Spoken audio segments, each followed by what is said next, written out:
পটুয়াখালীতে পিরোজপুর ২ আসনের সাবেক এমপি মহিউদ্দিন মহারাজের প্রায় ১০০ কোটি টাকার ২৩টি উন্নয়ন প্রকল্প ১ বছর ধরে অচল হয়ে আছে। কাজের অর্ধেকেরও বেশি অর্থ উত্তোলন হলেও প্রকল্পগুলো পড়ে আছে মুখ থুবড়ে। এতে ভোগান্তিতে পড়েছেন এলাকাবাসী। পটুয়াখালী থেকে জহিরুল ইসলামের পাঠানো তথ্য ও চিত্রে ডেস্ক রিপোর্ট। পটুয়াখালীতে গত ১ বছর ধরে মুখ থুবড়ে পড়ে আছে সাবেক এমপি মহিউদ্দিন মহারাজের ২৩টি উন্নয়ন প্রকল্প। পটুয়াখালী সদর, গলাচিপা, মির্জাগঞ্জ, কলাপাড়া, দুমকি ও রাঙাবালির নানা স্থানে দেখা মেলে এমন দৃশ্যের। কোথাও সড়কের খোয়া ফেলে পিচ দেওয়া হয়নি, কোথাও আবার পিলার দাঁড় করিয়ে অ্যাঙ্গেল বসানো হয়নি। পটুয়াখালীর পৌরসভার এক নং ওয়ার্ডে কোনো সুযোগ সুবিধা টাউন ভালো কাছে কোনো সুযোগ সুবিধা এখানে পৌরসভার পাচ্ছে না মানুষ, যার কারণে জনদুর্ভোগের শিকার এলাকার মানুষের অশান্তিতে বসবাস করতেছে। আমি ডোনাবান স্কুলে পড়ি। আমার এখান থেকে যেতে আধা কিলোমিটার আমাদের ডোনাবান স্কুল। বৃষ্টির সময় যেতে অনেক কষ্ট হয়, ড্রেস ভিজে যায়, আর স্কুলে যেতে অনেক কষ্ট হয় আমাদের। বাড়িতে নামতে পারি না, স্কুলে ঘুরে যাইতে পারে না, খুব মসজিদে যাওয়া যায় না, কোনো দিকে যাওয়া যায় না, খুব কষ্টে আছি আমরা অসুখ বসুখ হইলে আমরা যে লইয়ে যাবো, এই রোগী লইয়ে যাবো, এই রোগী এখন যাইতে পারতেছে না। কিন্তু আমি বাসা রেখে আমি পুরান বাজার ভাড়া থাকি। এই রাস্তা চলাচলের এত দুর্ভোগ আর কি, রাস্তার কারণে আমি এই বাসা তালা মারে পুরান বাজার ভাড়া থাকি। এলজিইডির তথ্য অনুযায়ী 2021-22 থেকে 2023-24 অর্থ বছরে এডিপিভুক্ত এসব প্রকল্পের কার্যাদেশ দেওয়া হয় মহারাজের প্রতিষ্ঠান ইফতি ইটিসিএলকে।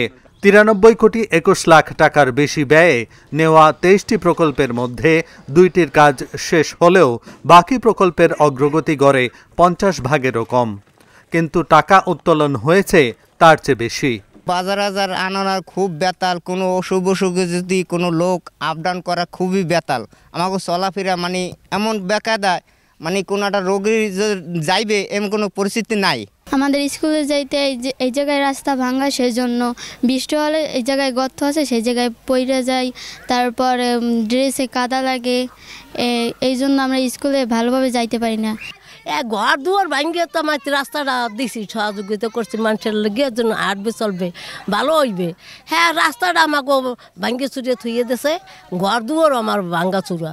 এই যে সামনে আমরা যদি একটু সহযোগিতা করেন তাহলে আমাকে রাস্তাটা যেন ভালো হয়। আর এই স্কুলে কাদা ভেঙে যাইতে হয়, তারপর ভিজে ভিজে যাইতে হয়, এই কারণে পায়ে অনেক কাদা লাগে, ইয়া যাইয়া ড্রেসে কাদা লাগে, ইয়া ভেঙে আমার স্কুলে যেতে হয়।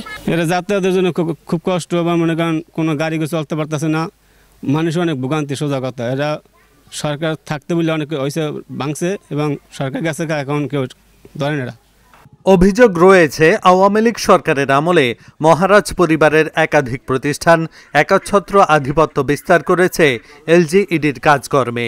2024 সালের 5 আগস্টের পর দেশ ছেড়ে পালিয়ে গেলে স্থবির হয়ে পড়ে সব উন্নয়ন কাজ। আমাদের এখান থেকে অনেক কষ্ট করতে হয়, নিয়ে যাইতে হয় 2-3 জনে ধরে, পরে বাদের উপরে যাইয়ে গাড়িতে উঠতে হয়। এখান দিয়ে চলাফেরার জন্য খুবই কষ্টকর। কাঁচামাটিতে ভালো হলে আর এখন এই করি আর কষ্ট হয়েছে, এখন যাইতে পারি না, চলতে পারি না। এরপরে একজন অসুস্থ হইলে যাইতে পারে না, অটো আয় না, রিক্সা আয় না, ওই যে বাঁধের উপরে নিয়ে এরপরে আমরা ওই যে অটোতে ভরি। এরপরে আমার দোকান আসলে একটা, হেডাও ভাঙ্গে দিয়েছে।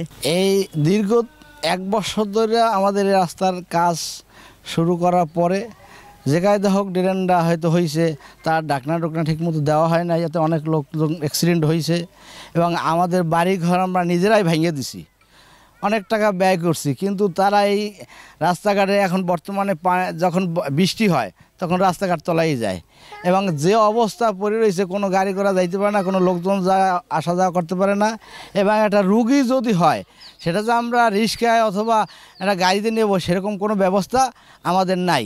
ভোগান্তি হইতেছে কি আমাকে চলতে ফিরতে, গাড়ি ঘোড়া চলতে লই যেতে পারতে আসি না। গাড়ি ঘোড়া মনে করেন রাস্তাঘাট ঠিক আছে, চুরি টাকাতি হয়ে যায়, কিন্তু আমাকে ভোগান্তি হইতে আছে রাস্তার কারণে। প্রায় বছরখানে, প্রায় 1.5 বছর মতন রাস্তা বন্ধ। সাবেক এমপির অ্যাকাউন্ট ফ্রিজ করার কারণে চেক ডিজঅনার হচ্ছে, যার কারণে কাজ স্থবির হয়ে আছে বললেন এই কর্মকর্তা। পটুয়াখালী জেলায় লোহালিয়া ব্রিজের সংযোগ সড়ক একটি রাস্তা আছে, সেই রাস্তা কাজটি চলমান ছিল, বর্তমানে সেটা বন্ধ আছে। এটা ইফটিটিসিএল লাইসেন্স, সেটা পিরোজপুর জেলার একজন এমপি মহোদয় ছিল, তার নামে কাজ। সরকার কর্তৃক তার অ্যাকাউন্ট ফ্রিজ করা আছে।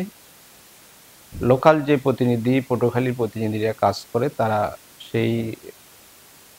সেই কাজগুলোর বিল পাওয়ার অনিশ্চয়তা রয়ে গেছে, কারণ তার অ্যাকাউন্ট ফ্রিজ করার কারণে আমরা এখান থেকে বিল প্রদান করলে তারা চেক জমা দিলে চেকটা ডিজনার হয়। এই কারণে কাজগুলো সব বন্ধ রাখছে। তো এইটা নিয়ে আমরা চিফ ইঞ্জিনিয়ার মহোদয়ের কাছে আমরা লিখেছি। এটার উপরে থেকে কোনো সিদ্ধান্ত আসলে আমরা তড়িৎ গতিতে এটা কাজ বাতিল করে পুনরায় আবার রিটেন্ডারে যাব। উন্নয়ন প্রকল্প বাস্তবায়ন না করার ফলে ভোগান্তিতে পড়েছে সাধারণ মানুষ। আর মহারাজের অপূর্ণ প্রকল্পগুলো নিয়ে এখন মহাফেসাদে এলজিইডি কর্তৃপক্ষ। Dhaka journal, news desk.